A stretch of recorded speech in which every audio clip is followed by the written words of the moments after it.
खूब खुश रहो। भाभी, आपसे एक रिक्वेस्ट करनी थी, क्योंकि आप ही समझ सकती हैं। विशाखा का ख्याल रखिएगा। ये भी कोई कहने की बात है देव? मैं हूं ना यहाँ। तुम ये सब भूल कर निश्चिंत होकर जाओ। वहां जाकर सिर्फ एंजॉय करो, हैव फन, ओके? अब मुंह लटकाई के का फायदा? जब हम कहे रही थी कछु करे को, तब तो कछु कियो ना। अब परेशान हुई के का? अम्मा, मैं इसलिए परेशान नहीं हूँ कि राधिका देव को लेकर चली गई, बल्कि मैं परेशान इसलिए हूँ क्योंकि आप मुझे परेशान कर रही हैं। बिना वजह बस डांटे चली जा रही हैं। बिना वजह? अरे देव बाबू तो से दूर चले गए हैं, ये कोई वजह ना है का? अगर है भी तो उसमें डांटने से क्या होगा? वैसे भी अगर देव मेरे भाग्य में होते तो मुझसे दूर ही क्यों जाते?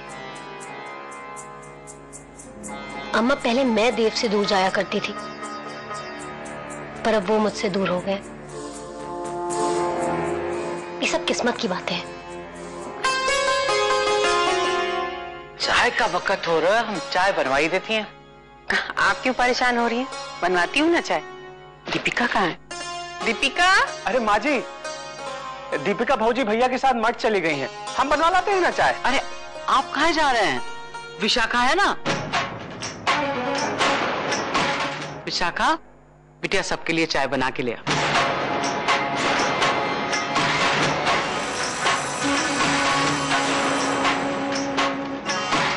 समझें जी आप?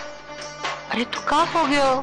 अब आपकी छोटी बहू बाहर गई है तो घर के सगरे काम विशाखा करेगी। वैशाली, मेरी चाय बना के कमरे में भेज देना।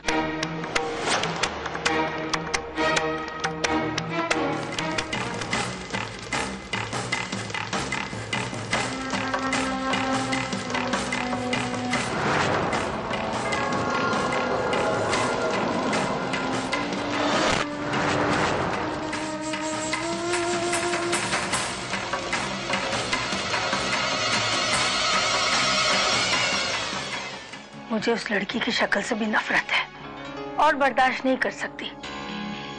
विवेक, बेटा तू ही कुछ कर, उन लोगों को यहाँ से चलता कर। दादी माँ, मैं तो खुद भी यही सोच रहा था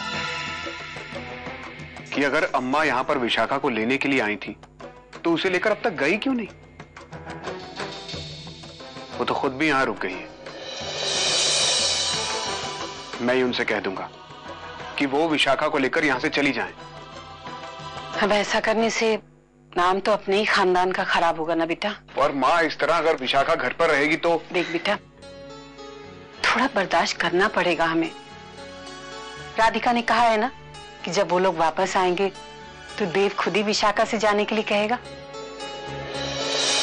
अब तक तो उसने राधिका को देख लिया होगा और उसे मेरी बात पर यकीन भी हो गया होगा, पर अब इसके आगे वो क्या करेगा?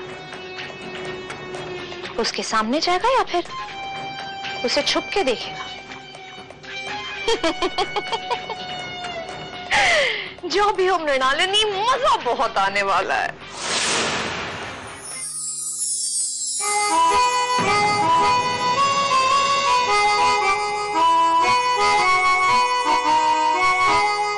ये धुन सुन रहे हैं ना?